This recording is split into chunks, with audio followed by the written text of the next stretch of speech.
आज हम +2 का इंग्लिश का जो चैप्टर डिस्कस कर रहे हैं उसका नाम है रैट ट्रैप। रैट ट्रैप का मतलब होता है चूहे का पिंजरा। तो हम दुनिया में चूहे के पिंजरे की तरह किसी ना किसी उलझन में फंसे हुए। अगर हम कोई एक काम करते हैं तो हम 4 कामों में फंसे होते हैं। तो ये दुनिया इस तरह ही प्रलोभनों का शिकार है। हम कहीं ना कहीं किसी ना किसी तरीके से कहीं ना कहीं फंसे पड़े। तो इस पाठ में एक व्यक्ति होता है जो घूम फिर के फेरी लगा के अपने चूहे के पिंजरे बेचता है। और जैसा कि आप जानते हैं कि चूहे के पिंजरे हर व्यक्ति नहीं देता। हर आदमी की बेसिक नीड मौलिक जरूरत ये नहीं है। इसलिए वो क्या करता है, उसकी दाल रोटी नहीं चलती। वो कई बार क्या करता है, भीख मांग लेता है। लेकिन आज कई लोग भीख भले को भी नहीं देते वैसे। फिर वो क्या करता है, फिर वो छोटी मोटी चोरी कर लेता है और ये चोरी करके अपनी परिवार का खर्चा जैसे कैसे चला। एक दिन ये व्यक्ति ऐसी फेरी लगाते जा रहा होता है तो रास्ते में रात हो जाती है और रात को वो एक बूढ़े व्यक्ति के घर शरण ले जाता है। बूढ़ा व्यक्ति उसकी बड़ी रिस्पेक्ट करता है, उसकी इज्जत करता है, उसे बढ़िया खाना देता है और रात को अपने घर सुलाता है, उसका पूरा आदर सत्कार करता है। जब सुबह को ये व्यक्ति वहाँ से जाता है तो इसकी नज़र पड़ती है 30 क्रोनोर जो देश की करेंसी है। तो ये 30 क्रोनोर वहाँ से उठा के चोरी करके चलता है। अब उसे डर लगता है कि कहीं मैं पकड़ा ना जाऊँ। तो फिर वो क्या करता है, वो जंगल के रास्ते टेढ़ा मेढ़ा होके आगे जाता है कि कहीं मैं पकड़ा ना जाऊँ। उसके क्या होता है, घूमते घूमते उसको रात हो जाती है। अब अगले दिन की चिंता हो जाती है उसको और ठंड लग रही होती है, उसे अपने शरीर को गर्म करना होता है। तो जंगल में एक फैक्ट्री आती है। वो फैक्ट्री में क्या करता है, फोर्जरी होती है जहाँ पे बड़े बड़े इंस्ट्रूमेंट वगैरह बनते हैं, बड़ी बड़ी चीज़ें बनती हैं। तो वो उस फैक्ट्री में शरण लेता है। वहाँ आयरन मास्टर से पूछता है कि क्या मैं अपने आप को गर्म कर सकता हूँ। तो आयरन मास्टर उसे वो रात फैक्ट्री में गुजारने की और अपनी बॉडी को गर्म करने की इजाज़त दे देती है।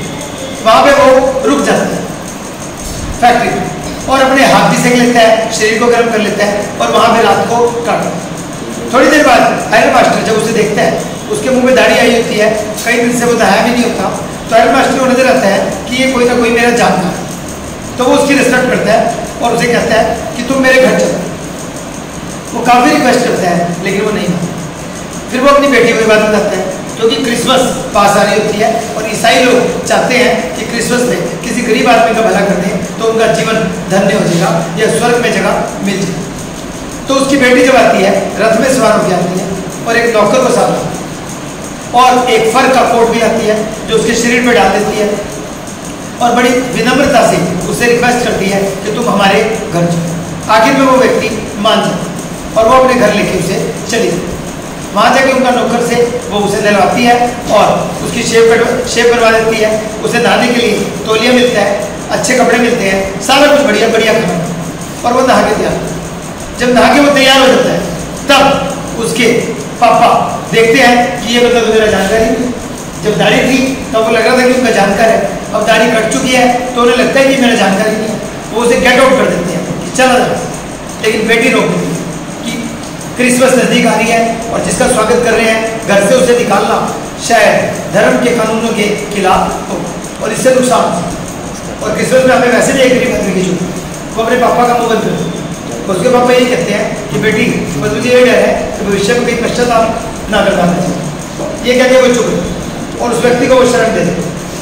जिस दिन क्रिसमस होती है तो पापा और उनकी बेटी दोनों सुबह नहा धो के चर्च के लिए तैयार होते हैं। लेकिन वो व्यक्ति थका होता है कहीं से, वो सोया पड़ा होता है, वो उसे डिस्टर्ब नहीं करता और वो सीधा चर्च में चले जाते हैं। जब वो अपनी प्रार्थना खत्म कर लेते हैं उसके बाद वो क्या करते हैं, वहाँ पे अफवाह उड़ रही होती है कि हमारे इलाके में एक ऐसा व्यक्ति आया हुआ है जो किसी बूढ़े के घर रात को सोया था और उसके 30 क्रोनोर चुरा लिए और वो अच्छे करेक्टर का व्यक्ति उससे बच के। अब वो लड़की उसके पापा परेशान कि कहीं हमारे घर भी ना चोरी कर गई। वो फटाफट तेज चल के अपने घर पहुँचते। जब घर पहुँचते हैं सब कुछ ठीक, कोई चोरी नहीं, लेकिन वो व्यक्ति मिलता नहीं वहाँ। फिर वो क्या करते हैं, एक जगह एक कमरे में एक साइड में उन्हें एक चिट्ठी मिलती है। उसमें लिखा होता है कि मैं आपका बड़ा धन्यवादी हूँ कि आपने मुझे अपने घर में शरण दी, खाना दिया, मेरी इज्जत करी और मैं अब जा रहा हूँ। मेरे पास देने के लिए कुछ नहीं, मैं एक चूहे का पिंजरा आपको तोहफे के रूप में देकर जा रहा हूँ। और साथ में एक बात और लिखता है कि मेरे से गलती होगी और एक बूढ़े के 30 रुपये चुरा लिए। उनका एड्रेस या पता ये है, आपसे रिक्वेस्ट है कि आप उनके 30 रुपये वापस दे दें। यहीं पे कहानी खत्म होती है। तो इस कहानी से हमें क्या शिक्षा मिलती है? एक तो ईसाई लोग क्रिसमस पे अपनी कमाई का कुछ हिस्सा किसी गरीब को दान करते हैं, हमें भी करना चाहिए, लेकिन खाली क्रिसमस पे नहीं या किसी धार्मिक आयोजन नहीं, पूरे साल आपको गरीबों का भला करना चाहिए।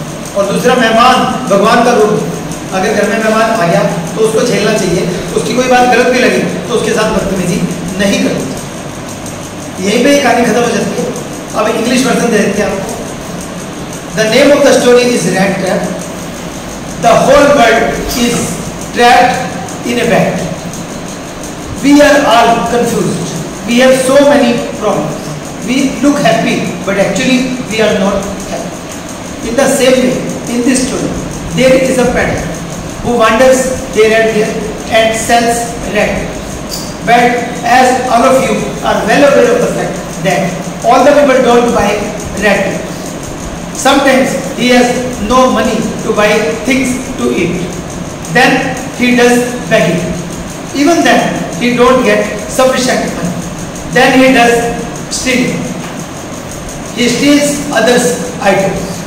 In this way, he moves on his life. But he is a problematic person, always in problems. One day, while wandering, it becomes dark, and he takes shelter in the house of an old man. The old man serves him in the best possible, gives him the best food that he can give, and gives him a bed to sleep. In the morning, when he leaves, he steals 30 kronos of the old man. This is against the courtesy shown by the old man. Then he moves in the jungle in a zigzag motion, so that he couldn't be caught for stealing. And when it becomes dark, it is very cold outside. He wants to warm his body. He reaches near a factory in the jungle. He asks the iron master to give him shelter and also allow him to warm his body. The iron master gives him the permission. And then iron master, when comes too close to him, he thinks that he is a known to him. He asks him to go to his house and take shelter there and have comfort and sumptuous food. But he plainly refuses. He tells about it to his daughter. His daughter comes to the factory with his servant and asks him to go to her house. Ultimately, he becomes ready to go to her house.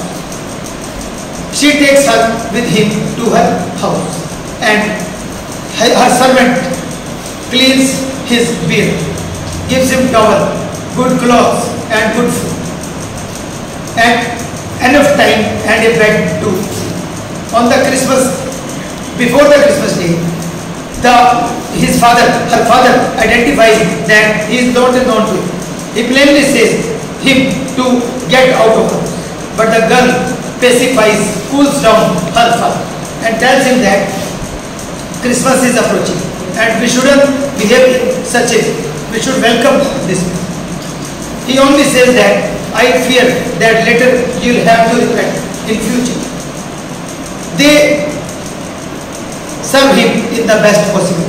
And on the Christmas day, both father and the daughter in the morning go to the church for the morning prayers. And after the prayers, it is a rumor in the church that a person has come to the city and he is a thief.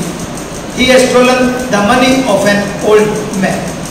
Both father and the daughter move hurriedly to their house and don't find him there.